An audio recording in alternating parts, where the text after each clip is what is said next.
She was just a cleaner, quiet, unimportant, and often ignored. Every day she passed through the billionaire's mansion, but no one ever saw the fear hidden in her eyes. That day, when she entered the dining hall, her steps were trembling. The glass, filled with drink, was shining. It looked ordinary, but inside it was something that could end a life. Suddenly she screamed, "Don't drink it, sir!" Her voice froze the whole hall. For a moment, everyone stopped, as if time itself had paused. Would anyone believe the words of a black maid, or would her truth be buried along with her color? Maria had been working in billionaire Edward Gray's mansion for the past 6 years. Every morning before sunrise, she stood at the bus stop, plastic gloves on her hands, and a small hope in her heart that someone would call her by name, Miss Maria. But on most days, she was just, "Hey, cleaner." Everything in Edward's mansion sparkled: crystal chandeliers, marble staircases, and a dining table that looked as if it were decorated with gold. But Maria knew that behind those shining walls, something poisonous was hidden. Not just in relationships, but in the eyes around her too. Edward had recently gotten engaged to a wealthy socialite named Rachel. She was beautiful, confident, and elegant. But there was something in her smile that made Maria uneasy. That day, Maria was washing dishes in the kitchen when she heard something that froze her completely. Rachel was on the phone with someone saying, "Just one glass. He'll end everything himself." Maria's hands trembled. She couldn't understand. Had she really heard it right? Or was it just her imagination? But somewhere deep inside her heart, a feeling had awakened. Something very bad was about to happen. The next morning, the mansion was unusually quiet. Edward and Rachel had arranged a small pre-engagement dinner for a few close guests. Everything looked magnificent: shining plates, a perfectly decorated table, and a fragrance that smelled like luxury. But for Maria, everything carried the scent of fear. Standing in the kitchen, her hands trembled when Rachel said casually, "Maria, prepare a special drink for Mr. Edward, the one I showed you yesterday." Maria's heartbeat stopped for a moment. The same bottle, the same color, the same smell. Rachel could have meant only one thing. Maria hesitated as she picked up the bottle, and at that exact moment, Rachel's cold eyes stopped her. "Just follow instructions. No need to think too much." That was the moment Maria realized.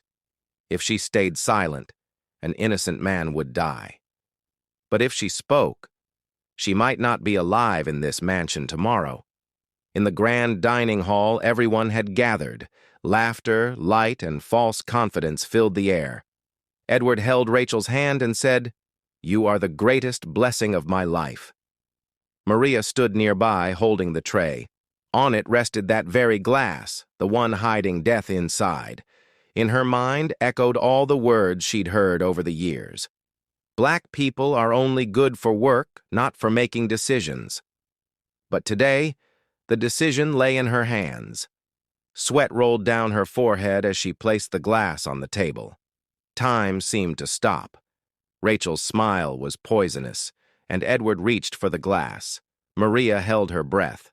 For a moment, she remembered her father's face, a man fired from his job just because of his color. "Silence always brings death," his voice echoed in her heart. And then, Edward's lips touched the rim of the glass. Something inside Maria broke. She suddenly rushed forward and screamed, "Don't drink it, sir! It's poison!" Everyone froze. Rachel's face turned pale. A deadly silence spread through the shining hall. Edward looked at Maria in shock. Rachel uttered just one word, "Liar!" But Maria knew. There was no turning back now. All eyes were on her. A black woman, standing among wealthy white faces, daring to speak the truth. And then, someone placed a hand on her shoulder from behind. She turned, and what she saw made her feet sink into the floor. Behind Maria stood the head butler, the same man who was always quiet, but today there was a strange rage on his face. "What nonsense is this?" he shouted. How dare you accuse your master? Rachel immediately seized the moment. She's insane, Edward. Maybe she has some racial grudge against me. God knows what her problem is. Confusion spread across Edward's face. On one side was the woman he loved, and on the other, the maid he had never really noticed. Maria, what are you trying to say? Maria's hands were trembling, but her voice was firm. I heard her last night. She said this glass would end your life. There's poison in it, sir. Whispers filled the hall. Rachel gave a mocking laugh. And what proof do you have? Just your black tongue? That sentence cut through the air like a knife. For a moment, silence fell. Something inside Maria broke. Maybe her fear, maybe her patience. She lifted the glass for everyone to see.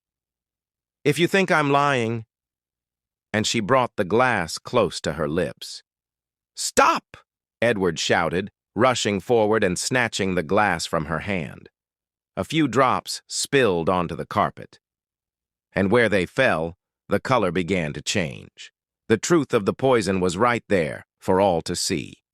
Rachel gasped. This must be some chemical reaction. Her words got stuck in her throat. Edward's face turned to stone. How could you do this? Rachel tried to speak, but with one gesture, the butler picked up the phone to call the police.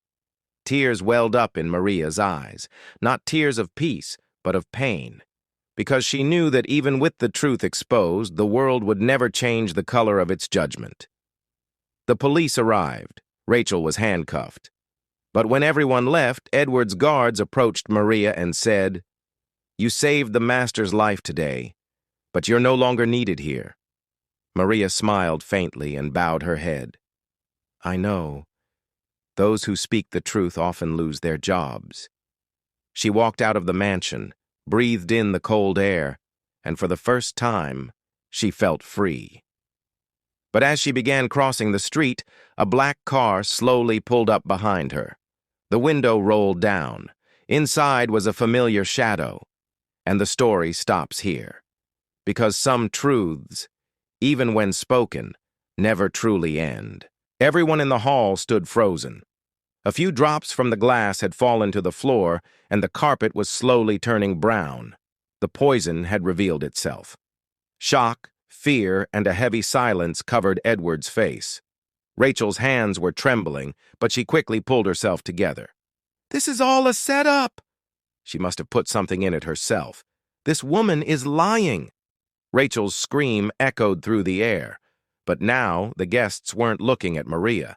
They were looking at her color. On several faces appeared that same old contempt, as if, to them, the truth of a black woman could never be trusted. Edward spoke quietly. Rachel, could you really do something like this? Rachel met his eyes, silent for a moment. Then that familiar smile returned to her lips, the one that always appeared when she thought she had won. Edward, would you really believe the word of a maid over me? Maria's heart sank. She knew. This was the point where truth was usually buried under the weight of color. I saved your life, she cried. I can drink your poison if that's what it takes for you to believe me. And she reached out, grabbed the glass. Chaos erupted in the hall. Edward rushed forward. Maria, no! But it was too late. A few drops touched her lips. A shiver ran through her body, and she collapsed to the floor. For a few moments, everything blurred. Voices, faces, lights. From somewhere far away, she heard Edward scream, Call an ambulance! Rachel stepped back, fear frozen on her face. Police sirens wailed in the distance, drawing closer. Maria was barely conscious, a faint smile on her lips. Do you believe me now, sir? And then her eyes closed. Moments later, the police entered. A bottle of poison was found in Rachel's handbag. The truth was out, but far too late. Edward knelt beside Maria, leaning close to her ear. You were telling the truth, and I was blind.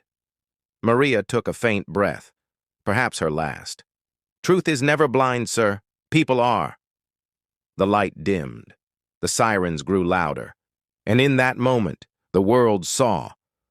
that sometimes justice wears the color black. On the day of Maria's funeral, dozens of people gathered outside the mansion, some holding flowers, others holding signs that read, "Justice for Maria." But justice often grows tired long before it makes the news. Edward stood in silence. Around him were reporters, cameras, and an endless storm of questions. Do you believe this was a case of racial discrimination? Do you realize your silence cost a life? But he said nothing. Because sometimes even words become guilty. The mansion's shine had faded. Where Maria once swept the floors, there were now only empty walls, as if she had erased even the traces of her existence. In the corner of the room, Edward saw the same glass, the one that still bore faint marks of poison. He knew now the poison wasn't just in the drink, it was in the system. Weeks later, a local newspaper headline read, "A billionaire's house of lies, truth buried with a maid." But the next day, a new scandal took its place, and Maria's name was buried beneath the noise, like thousands of other names that vanish in the echo of injustice. Edward founded the Truth Foundation in her name. But perhaps it wasn't redemption, only the sigh of a conscience that had awakened too late. Every year, on that day, he placed white roses on the mansion's steps and thought to himself, if only I had believed in the truth instead of the color, maybe she'd still be alive. Across the city, a young black girl stood on a school stage and spoke with courage. Maria wasn't just a maid, she was a symbol. She taught us that speaking the truth, no matter the cost, is better than dying in silence. In her voice lived the same strength that once shone in Maria's eyes. At the end of the video, a line appears on the screen. Greater than, sometimes those who speak the truth must give their lives, but their echo is louder than all the silences left behind. The question isn't who Maria was. The question is, when the next Maria screams, will we listen?